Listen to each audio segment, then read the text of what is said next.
Bismillahirrahmanirrahim. Assalamualaikum warahmatullahi wabarakatuh. Alhamdulillahirabbil alamin. Assalatu wassalamu ala Rasulillah wa ala alihi washabihi wa mawalah. Amma ba'du.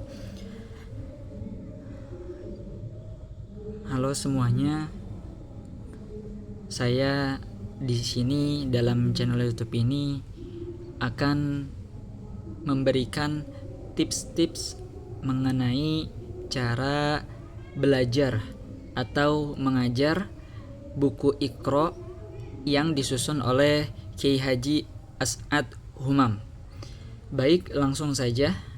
Untuk yang pertama, yang perlu diperhatikan adalah kita membaca cara mengajarnya atau petunjuk mengajarnya di sini. Yaitu yang pertama, ada sistemnya.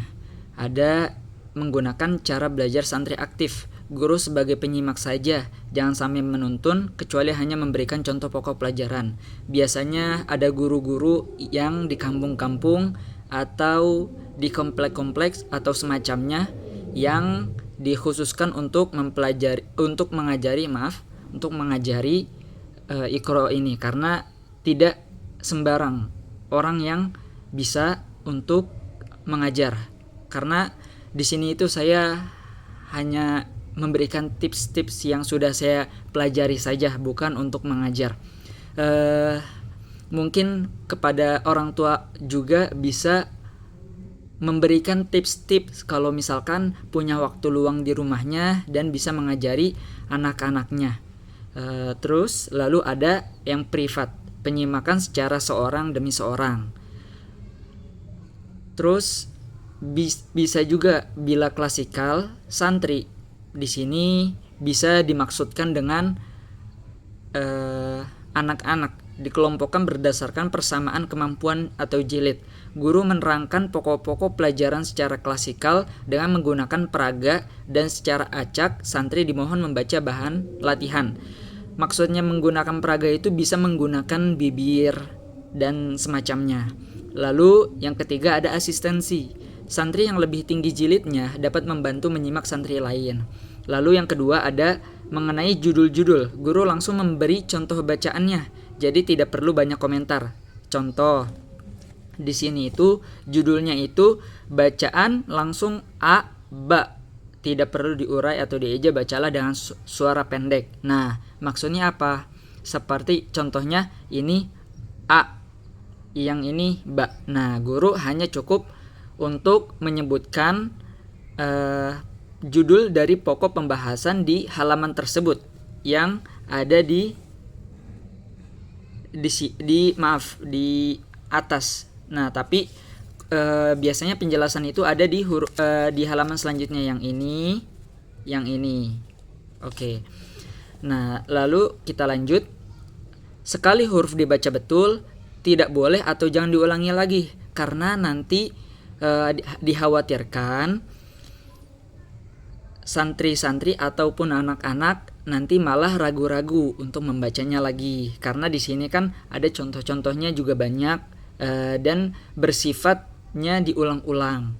Lalu bila santri keliru panjang-panjang dalam membaca huruf, maka guru harus dengan tegas memperingatkan atau diberikan contoh dengan bagus dan tegas. Seperti halnya kayak gini. Kalau misalkan ada beberapa anak yang membaca dengan a, nah itu dipanjangin sama dia. Jangan sampai seperti itu. Atau ba, jadinya dia bacanya a, ba, jangan. Disarankan, bahkan diwajibkan untuk membacanya a, ba gitu. Nanti karena kenapa? Karena kedepannya nanti malah keterusan dan terbiasa. Kalau misalkan terbiasa membaca jilid-jilid setelahnya dan masuk ke tahap membaca Al-Quran, nanti akan lebih sulit. Nah, terus lalu bila santri keliru membaca huruf, cukup betulkan huruf-huruf yang keliru saja dengan cara isyarah. Umpamanya dengan kata-kata boleh boleh awas, stop, atau kayak dibaca mendam gitu. Nah seperti itu bisa. Terus bila dengan isyarah masih tetap keliru, berilah titian ingatan atau berilah kutipan atau tanda lah. Umpamanya santri lupa membaca huruf zai, ustadz cukup mengingatkan titiknya, yaitu bila tidak ada titiknya dibaca ro. Nah dan seterusnya. Bila masih tetap lupa, barulah ditunjukkan bacaan yang sebenarnya. Lalu di sini saya mengamati bacaan-bacaan yang anak-anak pernah saya perhatikan. Jadinya bisa juga tidak pakai zai atau ro. Maaf, tadi yang bila masih tetap lupa barulah ditunjukkan bacaan yang sebenarnya. Maksudnya itu kalau misalkan belum terlalu lancar, ini tips sebenarnya dari saya sedikit, karena kalau misalkan anak tersebut belum cukup lancar dalam halaman tersebut, dimohon kepada pengajar ataupun yang memberikan arahan agar mengulang kembali halamannya, karena akan membuat anak-anak itu mengalami beberapa kesulitan ketika masuk ke Iqra selanjutnya, jilid yang kedua, atau di bacaannya itu di sini itu tulisannya Iqra 2 gitu. Seperti halnya di halaman Iqra 2 yang ini. Nah, di sini ada bacanya Iqra 2. Kita lanjut. Pelajaran 1 ini berisi pengenalan huruf berfathah. Maka sebelum kuasai dengan benar, jangan naik ke jilid selanjutnya atau berikutnya. Sedangkan bila kemampuan maksimal tetap belum fasih, maka sementara boleh lebih diarahkan ke bunyi sya daripada keliru sa. Lebih diarahkan ke bunyi do daripada keliru zo. Lebih diarahkan ke bunyi za. Zo itu lebih diarahkan ke bunyi za, dibaca dengan bibir agak maju, za. Lalu ko lebih diarahkan ke bunyi ko daripada keliru kho. Insyaallah saya akan membahas dari masing-masing perhalamannya, yang insyaallah juga saya belajar dari guru-guru saya bagaimana membaca dari setiap hurufnya. Terus memang ada beberapa anak itu yang mungkin nadanya itu atau nagomnya atau bunyi suaranya itu masih terbiasa dengan ciri khas masing-masing daerahnya. Kayak misalkan di orang Sunda ada beberapa huruf yang kesulitan, ataupun yang ada beberapa huruf yang memang anak-anak tersebut itu sulit, seperti halnya anak-anak yang mengalami cadel atau kayak biasanya ro. Nah itu bisa dibiasakan saja ke depannya, tidak perlu terlalu dipaksakan. Terus bagi santri-santri yang betul-betul menguasai pelajaran dan sekiranya mampu berpacu dalam menyelesaikan, maka membacanya boleh diloncat-loncatkan, tidak harus utuh sehalaman. Nah maksudnya gimana? Jadinya kalau misalkan memang dia sudah tanggap dalam membaca ini, misalkan ini A, lalu santrinya itu kan mengikuti ba, dia baca dan sudah cukup lancar dan sudah ingatannya cukup kuat, maka kita cukup mengetes, tidak perlu satu halaman ini sampai dari atas sini sampai bawah sini, bisa sampai sini. Kalau misalkan bacaannya kita tunjuk, misalkan di sini ba a ba, dia bacanya seperti itu, a ba a ba a a a ba. Nah itu udah bisa. Kalau misalkan bacaannya dia masih mengingat-ingat ini huruf apa, ba, iya betul. Nah lalu setelahnya dia masih mengingat lagi a. Nah itu kalau misalkan membacanya seperti itu boleh, bahkan diharuskan atau dianjurkan untuk dibacanya sampai bawah seperti itu. Atau biar lebih ingat lagi, mungkin cukup 3 baris untuk yang lancar tadi dan dilanjutkan dengan membaca huruf terakhirnya a ba a ba a ba. karena di setiap akhir Iqra 1 itu ada pengulangan huruf-huruf apa saja yang sudah dia pelajari. Misalkan di sini ada huruf a, ba. Nah, huruf setelahnya itu ada penambahan huruf ta. Nah, berarti di akhirnya itu ada pengulangan huruf a, ba, ta, seperti itu. Nah, baik. Untuk epta itu nanti biasanya itu dimulai dari Iqra 1.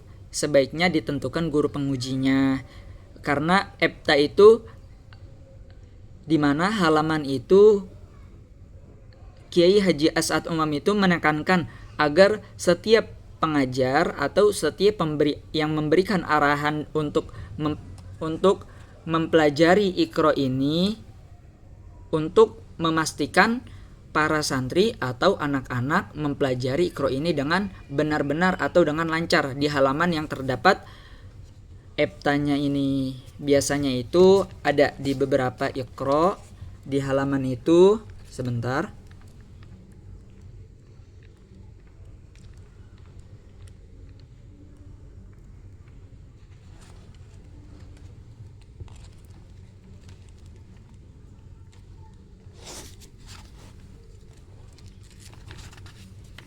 Nah, di sini ada epta khusus jilid ini jika belum menguasai ulang-ulangilah. Nah, kalau misalkan diajarkan dengan atau disarankan diberikan arahan-arahan yang tepat dan pas, insya Allah di epta ini anak-anak itu tidak akan mengalami kesulitan. Yang mana ini itu pembacaan dari huruf A sampai Ya, lalu dibalik dari huruf Ya sampai huruf A. Baik, mungkin sekaligus membacakan halaman pertamanya ataupun bagian pertamanya di judul yang ini saya akan contohkan pembacaannya. Bismillahirrahmanirrahim. Dan mungkin dianjurkan agar anak-anak itu membaca a'udzubillah sama bismillah. Tapi kalau misalkan terlalu sulit, a'udzubillah nggak apa-apa, tapi bisa dipakai dengan bismillahirrahmanirrahim. Ingat bahwa Iqra 1 ini itu menggunakan fathah saja. Maka disarankan agar membacanya dengan benar, karena di Iqra 2 itu sudah mulai menggunakan harokat yang kasroh ataupun dhammah. Harokat itu yang biasanya di atas ini nih, yang ini di atas ini, itu harokat namanya, harokat fathah yang di atas. Nah, baik, bismillahirrahmanirrahim. Saya mulai. A ba ba a ba a ba a ba a a a ba ba a ba ba ba a ba a ba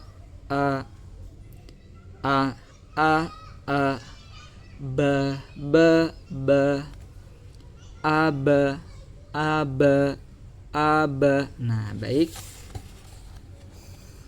Untuk halaman yang pertama ini, jika anak-anak masih membaca ba, nah contohnya seperti itu, maka dibenarkan jangan baca dipanjangin. Bisa menggunakan a ba a ba a. Nah, jika santri ataupun anak-anak yang belum lancar membacanya seperti itu, tidak apa-apa diulang. Terkhusus kalau misalkan di umur 3 tahun ke bawah, itu diulang-ulang saja sampai dia ingat. Karena yang saya sudah alami memang sedikit sulit, tapi perlu dibiasakan saja. Mungkin itu saja tips halaman pertama dari saya dan cara membaca atau memberikan arahan-arahan untuk mengajarkan Iqra ini. Semoga bermanfaat dan insya Allah akan setiap harinya saya akan membahas masing-masing halaman, masing-masing hari itu 1 sampai 2 judul insya Allah. Mungkin kurang lebihnya mohon maaf. Wassalamualaikum warahmatullahi wabarakatuh.